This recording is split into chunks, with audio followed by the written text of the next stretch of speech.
Woo! And yeah, and I think we're live. And welcome to the Drink and Click show. My name is Juan Gonzalez. I'm the founder of Drink and Click, and I'm here drinking and talking with some friends. And if you want to introduce yourself, we're gonna start with Adam. Hey, I'm Adam. I take pictures sometimes. that, Don't take pictures. that will cover the whole thing, Adam. I play on the computer professionally, and I go places and do things, at different parts of the world, usually related to computers and usually related to photography. Where was the last place you went to? I was in Mexico City for a few days. Let's see. Yeah, Mexico City's usually pretty good. Cool. Looking forward to going back to Ireland or Europe next year. Awesome. That's cool. Yeah. Well, Yeah, thank you for joining us, Adam. Thanks for having me. All right, Ari, you're up. Hello. My name's Ari, and I also take a little bit of pictures and a little bit of video. And, Adam does Ari does the fantastic videos from Precision Camera with Sara. He's the cameraman, and Sara, my co-host, is the one that does the whole review and the whole thing of the cameras, which is pretty cool. Which one was the last video you guys made? we did the new Leica that was just announced, I guess, today. Cool. Leica 12 1.4. Cool, awesome. And that's the weatherproof lens, right? That they just came out with. Yeah, Yep. splash and dust proof. Yeah, I saw that one. It's like the widest lens, weatherproof from Leica or something like that. Yeah. Cool. Well, thank you, Ari, for being with us, and Sara, my co-host. Hello. What are you working on? Are you be shooting some music or some? Yeah, finally. I feel like pretty much everything has gotten rained out so far this year. So, but got some festivals coming up in a few weeks. So, shooting Warped Tour in like 2 weeks. I'm super excited. Jump shots like crazy. And then there's some other stuff happening later in July too. So. Are you doing ACL? Yeah. I think I'll be out there weekend too. I don't know. I might be out there both weekends. I was out there both weekends last year, but I think I'm just doing one weekend this year. Cool. Yeah, it's sad because I've been in Austin for like over 20 years and I never been to ACL. You're crazy. I know. Crazy. I know. How? I know. I need to. Honestly, though, I feel like I'm glad I get the opportunity to shoot it because I feel like it's so crowded sometimes. Like going as a fan would be. It can get overwhelming on those festivals when you have that many people around you and trying to move and trying to do stuff. But if you're a photographer and you're in the inn and then you're taking pictures, then you're okay. Exactly. I get the best seat in the house. So. Nice. Nice. I've never done either one, so. The what? You haven't been either? No, I'm just not the thing I've been to, so. Yeah, I avoid the large festivals for some reason. I don't even know how to go to a festival and not be working at this point. I haven't been to a festival for fun, and even just going to a show for fun is like, what? Where's my camera? Is it enjoyable to go? It is depending on the band. I mean, it takes a lot for me to have to go. It takes a lot for me to go to a show just for fun, because I wouldn't say I'm jaded or anything, but like I don't know. Well, you're just used to shooting it, so. Yeah. Cool. So we are gonna review the Nikon D500, which Adam has that one, and Sara has the Nikon D5. Woo! Which, thanks to Precision Camera, we got to test that one out last week, and it was pretty awesome. I like it a lot. I have to get used to the size again, just because I used to be D800, then I switched to Fuji and Olympus, so I'm used to the smaller cameras now. So I have to get used to the larger camera and just shooting with that. But it was a great camera and really good with the ISO. So, Adam, you bought your D500 how long ago? A couple weeks back You bought it from me. from Sarah. Nice. Nice. Nice. So, what you moved from which one to what? From D7000 to the D500, pretty serious step up. Image quality is much higher. It dynamic range is much better. High ISO performance is just not. It's not even a comparison. Like we're talking about 2 or 3 stops better. High ISO performance. I mean, flagship autofocus, flagship metering, better controls, like everything in the book.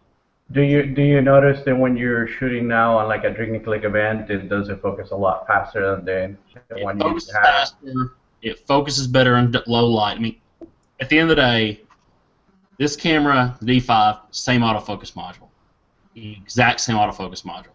It just in here, it's frame to frame. So basically, one edge to the other edge, you've got autofocus points. I mean, it covers like 65 to 70% of the entire frame from top to bottom. So it covers a massive amount of frame. You can only really you can only select like 58, but it uses all 153 at focus points, 99 cross type, good to good to f8, so you can take like a 5.6, like the 200, 500, 5.6, put a 1.4 teleconverter on it, and still autofocuses. So now you're talking, well, that's a pretty serious amount of reach on a crop body. Yeah. So for like wildlife photographers, people that that need that distance, it's gonna be hard to beat this guy. And that one, how many megapixels is that thing? Because I haven't read too much about the D500. The D500 and the D5 are both 20.9 megapixel. Just one's full frame, one's crop frame. Same autofocus, same meter. The better control package, the better Nikon Pro control package. More the buttons more where you'd actually want to use them compared to like the D7000 where they're all on the side. So a lot easier to reconfigure. A lot of people like this one here because they moved the ISO button to right here, right below the shutter. Oh, nice. And you can actually take the record button for video. So when you're not in live view, you can actually program that to serve as your function switch button.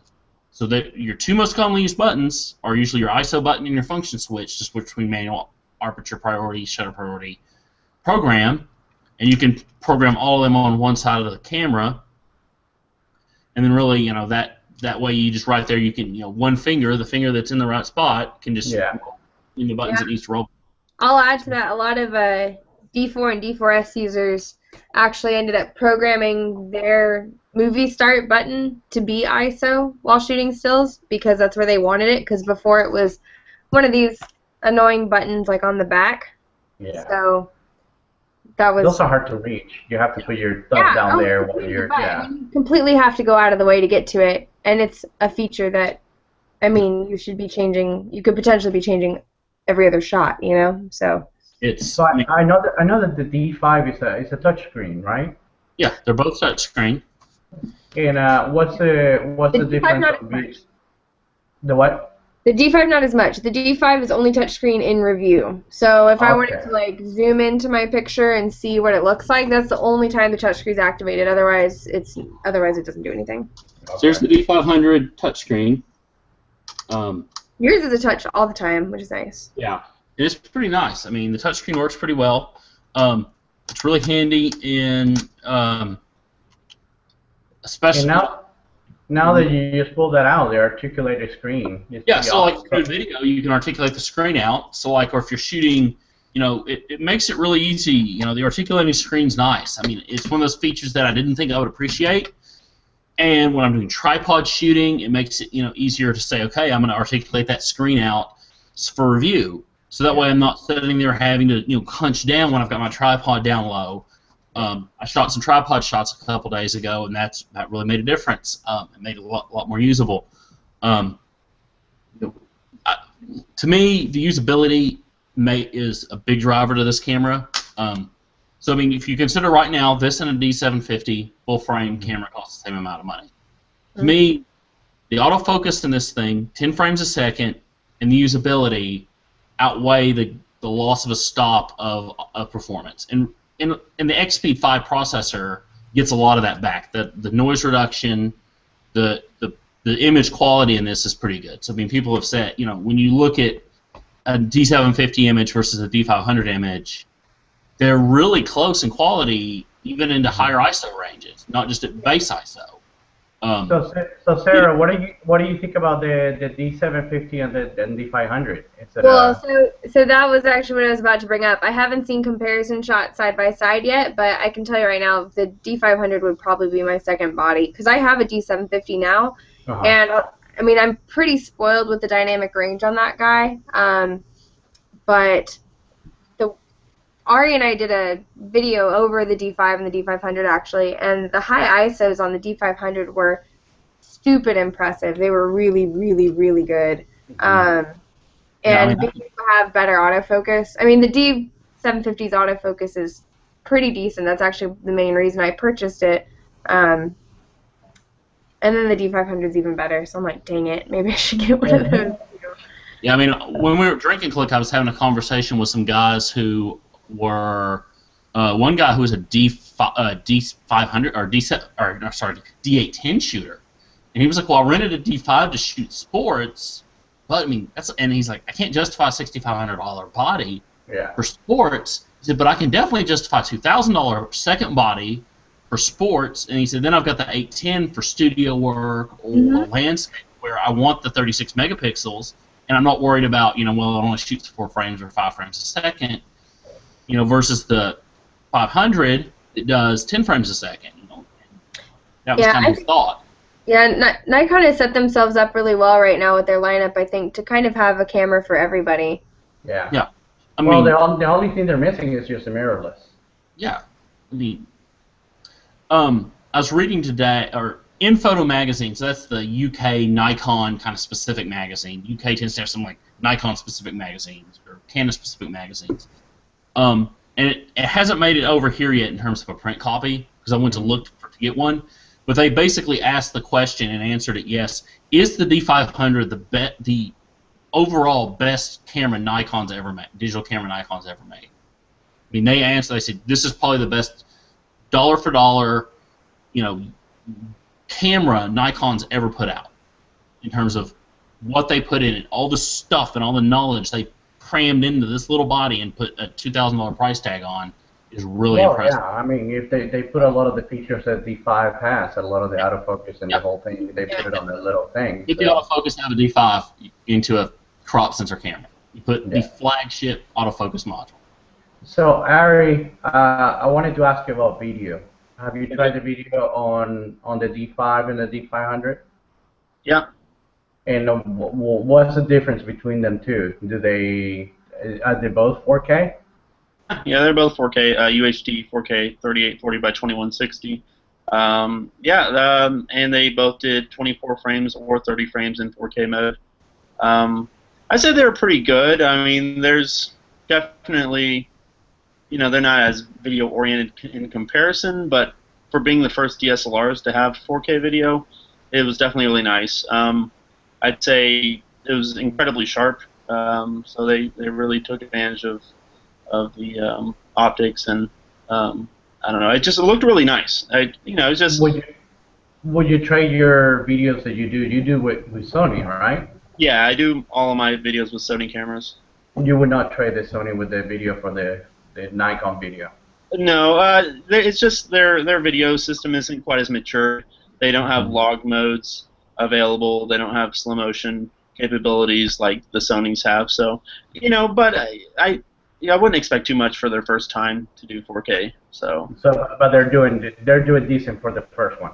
Yeah. I mean, I would say incredibly useful, especially since their high ISOs are really nice. So, I'm looking forward to see if maybe with firmware updates that they'll improve better picture profiles on the camera.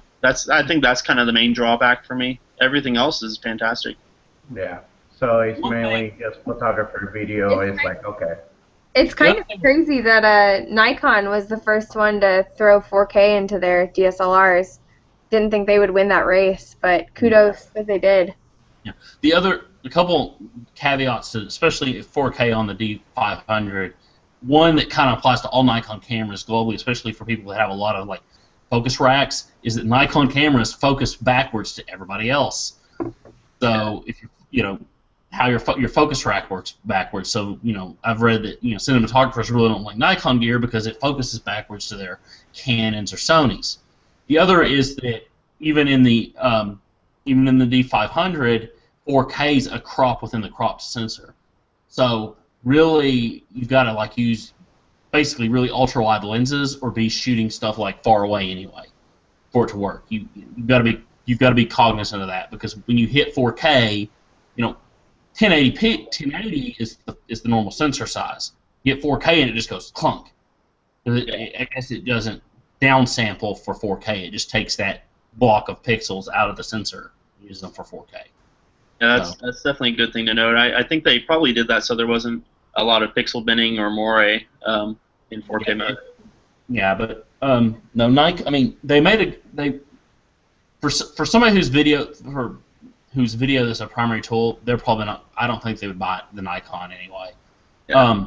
Somebody who is a photographer, normally a stills photographer, and does a little bit of video. So like me, I might mess with video. I might take video of the kids, or video of my dog, or something like that.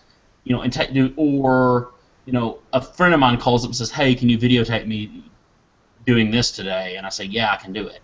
Yeah. The thing is I don't have all the dedicated recorders and stuff like that. You really need to work because there is a limitation on the D5 and 4K. I think it's 4 minutes, 5 minutes. Yeah.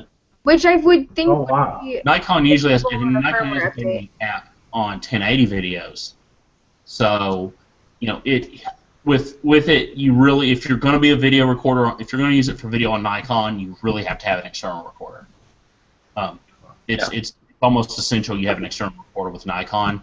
I think of all the manufacturers, I think Sony, because Sony is a broadcast video company who bought a camera manufacturer, and they really have that institutional knowledge around video. They're probably always going to be ahead of everybody else. Yeah, them and Panasonic, I think they're doing a fantastic job on video. Agreed. Sara, so how about the D5? Well, actually, let me ask you, Adam, before we go to Sara. What's the price tag for the D500? $2,000, body only. Okay. And then like $3,100 with the 1680, 2.8 to 4. Personally, I don't know if I would buy that. You're not getting a discount. One, they're selling you the body and the lens at the same at their off-the-shelf prices. Uh-huh. Two, I really wish Nikon would have went and made a new constant aperture crop sensor lens with VR, basically an updated 1750 Personally, if I was saying I'm going to buy a lens, and I think the next lens I'm going to buy is going to be the Sigma 1835 1.8.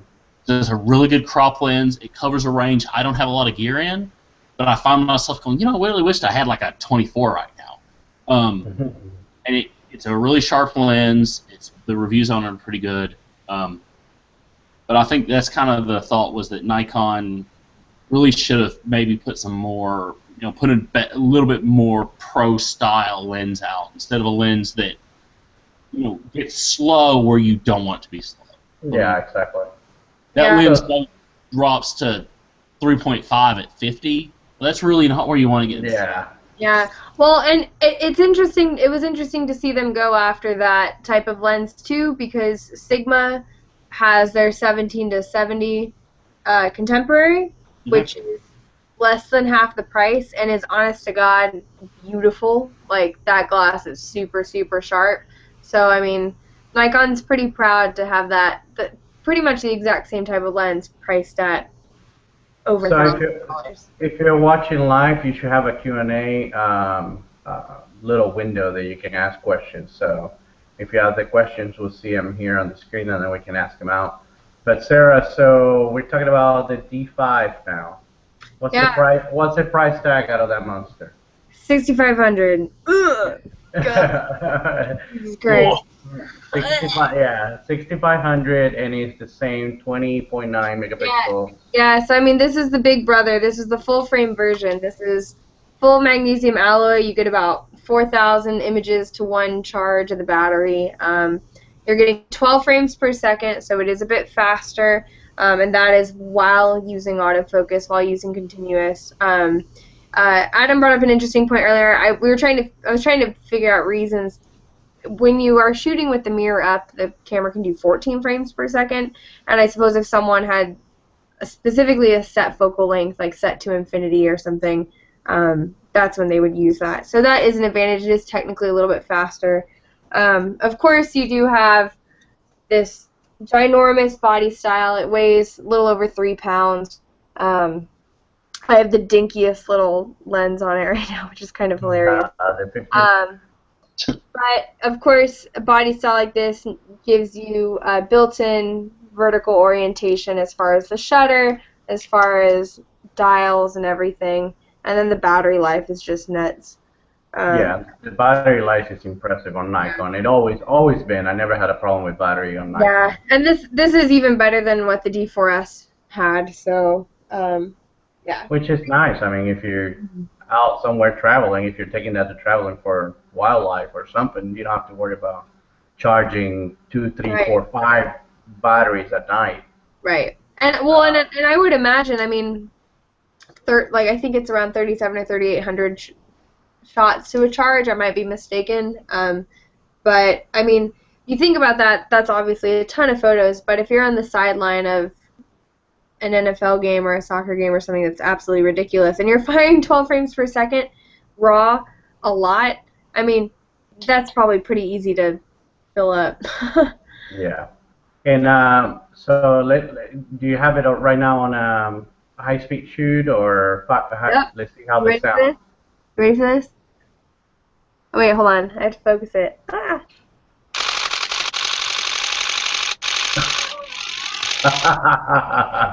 It's like crazy. Oh my goodness. God. Yeah. My rental department right now is probably cringing. They're like, God damn it, you're going to ruin our rental. Here, roll us to the slightly quieter, slightly slower at 10 frames a second D500 refresh that too. All right. So cute. So cute. Yeah, you can tell the difference just the whole tempo, the whole thing. Yeah. It's crazy. So who is this camera made for? I know that you have the CF and then you have the smaller card. So what's the difference between the two? Well, I mean, the XQD version is definitely the most popular version.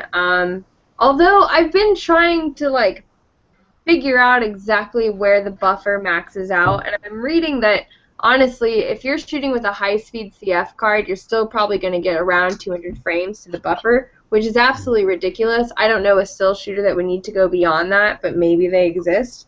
I'm kind of imagining that XQD shooters are somewhat future-proofing themselves. Seeing XQD cards is just becoming kind of a new standard because it's a faster form of media. Not to mention you ditch the pin thing, because CF cards, every time I put a CF card in a camera, I like have to hold my breath, because if you bend a pin, it's like terrifying, and it can be like an insanely expensive repair. But I think a lot of it too is probably video oriented. I mean, XQD cards, I mean, Ari can probably chime in here. They're in their FS7. They're probably in some of their higher grade cameras too, maybe. Well, the FS7, yeah. I mean, they're high grade. They use P2 cards, but yeah. Yeah, I mean, if you are planning on buying a camera to do 4K and this is the form factor you want for whatever reason, then yes, absolutely go with the XQD. And if you don't want any potential limitations on the way the camera responds and fires, especially shooting high frame rate RAW files, then XQD is the way to go. But I can't imagine a normal shooter is going to see a difference. And they're still the same price. Like, the CF isn't cheaper, and you can actually, if you make a ginormous mistake and decide you want the other form of media, you can send it into Nikon, and for a few $100 they'll change out the way the media, they'll switch it to whatever you didn't buy. So if you buy that camera for 6,500, does Nikon offer you anything like some kind of a customer service, Nah. privilege? Nothing, right? No. You have to buy the extra thing. This itself is worth $6,500. I know. That's crazy. That's crazy. Yeah, but you know what? Yes. I mean, I feel like their upgrade was very worthwhile. You know what I mean? I mean, the ISO performance is a huge up. I mean, on the D500, you're looking at 51,000 as a native ISO cap, extended up to, what is it, 1.9, 1.8, 1.2 million? I can't remember. I think it's 1.8. Oh, I don't know. I mean, this camera's native ISO up to 102,000, extended up to 3.2 million. I mean, yeah, it's crazy. It's like we're gonna be shooting with no light later, in a few years. Right. And that's the other point. I mean, that's one of the things my Nikon rep brought up was that, I mean, right, who in their right mind is going to shoot at 3 million ISO? Someone who needs to see in the dark will shoot at 3 million ISO because maybe that's the frame that makes out a certain detail that you need to be able to catch.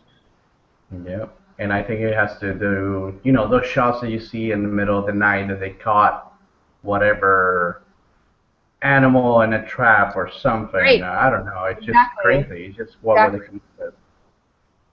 It's just crazy. So, what we haven't covered out of the D500 and D5? I think we cover a lot of stuff. I will point out the D500 has Wi-Fi, NFC, and Bluetooth, which is new. D5 doesn't get any of that, so that not even Wi-Fi. Nope. And that is because the way that the D500 is constructed is very similar to the D750, and that the top is not magnesium alloy. It's this I can't remember what it's called, but it's basically some kind of composite that allows for Wi-Fi to emit, whereas the D5 is literally just this hardcore magnesium alloy shell, and they couldn't put it in there. So if you want Wi-Fi, you have to pay a few $100s and buy a fancy little thing. The little thing that you can put on the side, right? And it's not even cheap. Oh no, it's like the WT6, I think, on this guy. Yeah, it's like very expensive. It's not even like the little W1A or anything that you find on the consumer DSLRs. It's like they're very proud of this Wi-Fi thing. But it's also I think it's a different type of WT6A, and it's $700. Yeah, I was gonna say $700. Wow. So Yeah, maybe I remember. The caveat, $700 just to have a Wi-Fi. you just get another camera and pop your cord into it. yeah. I'll say this about the Wi-Fi on this guy is, so it's the new SnapBridge stuff from Nikon, which is made for mobile phones, so integration with mobile phones, but they shipped it without iOS support, so so it only works with Android. That blows my mind. That's crazy. They said the app is coming in the summer. I was tempted to actually just go buy a cheap Android tablet and just try it out. Partly because I probably could use a new tablet anyway, but I just ended up like good old dongle cables to an iPad. It still works. So. So Adam, I'm going to have you educate me because I don't know this. It's not using Nikon wireless mobile utility. It's using something. No, you can't use the old, because I tried the old wireless. They called it SnapBridge.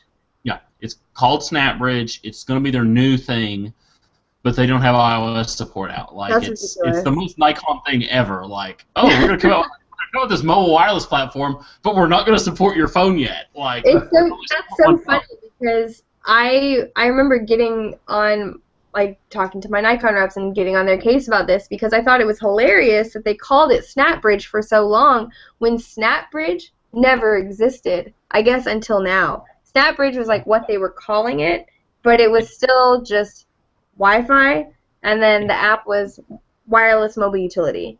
and that was it. It's Yeah, definitely going to exist. I'm going to go a little bit technical real quick. So this thing actually, so it has Bluetooth, what's called BTLE or Bluetooth Low Energy. So what it can do is it and your phone can talk without using Wi-Fi, which Wi-Fi requires a lot more power. So it doesn't use as much power. This thing just lives on airplane mode. The trick to getting it with this, if you're not using the mobile utilities, is you have to put it in airplane mode like a phone. Literally, you've got to go in and say airplane mode on, because that will really extend your battery life. You'll get like hundreds of more shots putting it in airplane mode and completely turning the radios off. And also, this camera is one SD slot and one XQD slot. And I'll say that Nikon, there's been some issues with some Lexar cards not working, Lexar UHS-2 XD cards not working right or giving you errors. There's thought that it's Lexar's cards don't really comply to the standards perfectly because the SanDisk cards work fine. The funny thing is the SanDisk cards, so a 64 gig UHS-2 SanDisk cost more than a Sony or a Lexar XQD card. Oh yeah, they can get really pricey. Card is 400 megabytes a second, so it's a 400 megabyte a second card, like twice as fast as the SD cards. So what I've done is I put an old school UHS-1 90 megasecond Extreme Pro for if I write JPEG. So if I'm doing RAW plus JPEG, and just write RAWs to the XQD, which is just you can run 200 frames. You can run 200 frames. It actually has a menu option, and it is limited to 200 frames in a row in continuous mode. So even if you run it in JPEG Basic, you can't run more than 200 frames or 20 seconds at continuous high-speed shooting. So yeah, if I was shooting Nikon, I'd probably still keep my D800, which I used to have. I probably would upgrade it to the A10, and then I would have got sensor, the D500. I think I would have waited for. I would have waited for the A20, which will probably the rumor, if you kick around, it might come this year. That is the camera to wait for. Is a D810 follow-up that has X-Speed 5 processor, brand new focus system, 4K video. I mean, that will be a crazy beast. Because the 810, to a degree, was really just an 800E with a new model, with a new number, a little bit lower price, and a couple other things thrown in. A little bit better autofocus. Yeah, the I mean, A10's a great camera. I mean, there's no question. It's an extremely good camera. The A20, if Nikon, I think the expectation is Nikon's going to hit it pretty hard with the A20. I can't wait for Photokina. Photokina is going to blow up this year. Nikon's going to come out with an 810 replacement. I wonder, what do you think the resolution's going to be? Do you think they're going to do 42? Do you think it's going to be the A7R sensor, or do you think it's going to be something different? I mean, my gut says they would go 42 megapixels. I bet it would be the same sensor. I would think so. That seems to be the case. Like Sony, it probably has a bunch of those sensors, so I would think that that's probably, and it's been a really successful sensor. So yeah. Well, they're probably going to have to do that because the rumors is that Sony's coming out with this 75 megapixel. Yeah. So who needs that? There's all these rumors. Yeah, exactly. That they were going to come out with like a Mamiya 7 digital rangefinder, like another Mamiya 7. I mean, there's all these crazy rumors about like a medium format style, like ultra high resolution. I mean, at a certain point, we can only blow it up so big or crop so much. Yeah, so. No, with sensor technology from Sony though, especially with what they're doing with like flattening their sensors and using copper wiring, I mean, if they can keep pushing the limits and expanding resolution while still retaining low light capability, I mean, they might as well just push it to the limits because eventually it'll make digital medium format almost irrelevant, especially if you throw better autofocus in there. Sony and Nikon, I mean, because Nikon buys all their sensors from Sony. Poor Canon. I mean, they're just gonna keep getting just whacked on the head because I think Canon will come out with something though. No comment. No comment. The Nikon. So is there Hey, Juan, any que- yeah. you mind if I Go show ahead. some example pictures? No. Go ahead and share it right now. That way, before we move to the announcing the winners. Okay. So yeah, go So ahead and share here's some. and I didn't do a lot of editing on this guy, but here's the D500 at ISO 25,600, and in black and white. I mean, that's a still, and a fairly usable photo. I mean, I wouldn't print it massively, but for if I'm sitting here going, man, I need a shot, that's still going to work. I think that's my butt. Yeah, that is one's posterior. Yeah, I wouldn't blow that shot up. Yeah, no, don't blow that one. Here's another shot. Here's a kind of a kind of like near macro shot of some flowers, and Nice. there's a lot of detail in this. So this is an ISO 800. You get a good amount of detail in this shot. Yeah, that's nice. Yeah, my sharpening skills are not. And then as to dynamic range, so this is a single frame shot here of downtown Austin at night. That's nice. With the Takina 11 to 20 2.8, and again, I mean, there's a lot of range in this camera in terms of that. The dynamic range is pretty good in this camera, in my opinion. Oh, look at the capital. Yeah. Nice. It looks so small when the frame is so wide. And I forgot some D5. I've actually got, I think.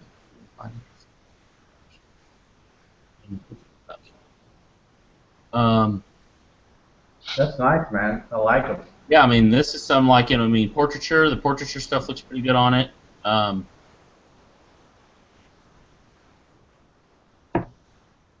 And that was the last drink and click. Yeah, this is from the last drink and click. My, Is this D5 or D500? this is D500. I can go back and get the D5 shots real quick. I think I've got it. That's cool. Yeah, no, that's cool. That way they can see the D500 scenes. Yeah. Because the D500's going to be much more appealing, especially at the price point. Yeah. I mean, it's for pound for pound, it's going to be really hard to outdo the D. Yeah. So this is D5 shot. So this is shot out of the D5 with Juan's good old trusty Nikon 135 f2 defocus control. Nice. Probably the best single portraiture lens ever released. Yeah, for Nikon, which is for sale, by the way, so you can send me a message. So again, this is ISO 640 with the D5. I mean, again, Nice. yeah. And you were far back because it's a 135, so. Yeah, I mean, it's a good step back to get her, to get her most of her, get her in frame. And we look at a little closer shot. It's a pretty, serious. The D5 is a pretty serious piece of gear. I mean, it definitely should be as being Nikon's flagship camera. Yeah. You wouldn't expect anything less. So. Yeah. Cool. Awesome. Sweet. Thank you, man. Thank you for sharing the shots. No So problem. if you have any questions and you're watching right now, just go ahead and post them. I think we're gonna go ahead and start announcing the winners for last month's challenge, which was neon lights. Let me see. How can I share this? Share entire screen. Let's see if I don't mess it up. Oh my goodness. All right, let me minimize that, and then I'm gonna go. Can you see what I'm seeing? Yes. All right. So we're gonna go with the third place winner, which is Lori Novak from Chicago Drink and Click. So the challenge was neon lights, and she has a brilliant idea of going to this place where they actually build the neon lights, and that's where that's where she took this picture. Very Nice. cool. Cool. And then the second place is gonna be Ina Gatt from Drink and Click Berlin, Germany, which is pretty awesome. I don't know. I think this is a single shot. Yeah, it's got to be a single shot. Unless you took the background. No, it has to be a single shot. But anyway, congratulations, Ina. And then first place, which I really love this image. And I'm going to butcher her name. Deidre Hayes from Drink and Click Chicago also. So we had 2 winners from Chicago. So congratulations to you guys, and I'm gonna contact you tomorrow, and then let you know how to get all your prices, and then we go from there. Let me see, and I actually forgot. Let me see. I'm still sharing the front. Make sure I don't show you any kind of the secret stuff, which is not secret. It will be porn. One in boxers. Oh no. No, there you go. So the third place, it was a Stug and Customs $20 off, and then second place was a 1-year account from 500px, and then the first place was a ViewBug 1-year account. So congratulations, guys, and I'll contact you tomorrow to review your prices. And let me see if I can figure it out how to go back to the. There you go. So how do I stop this? Stop. Oh my God. There you go. Did it stop? Yeah. Yeah. Awesome. Like the Matrix.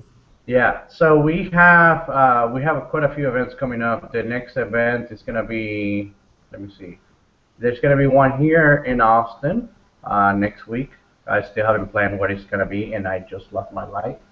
I don't know why, because it's supposed to be charging. I am one. I am in the shadows. There you go. And we're gonna have one next Thursday, and we need to find out which camera we're gonna feature from Precision Camera, which they always let us borrow the stuff that we take to Drink and Click. So thank you to Precision Camera.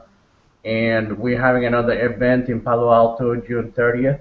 I'm gonna be there. We're gonna host an event with Olympus in Palo Alto. Then we're having one here in July 21st with Sigma. Woo.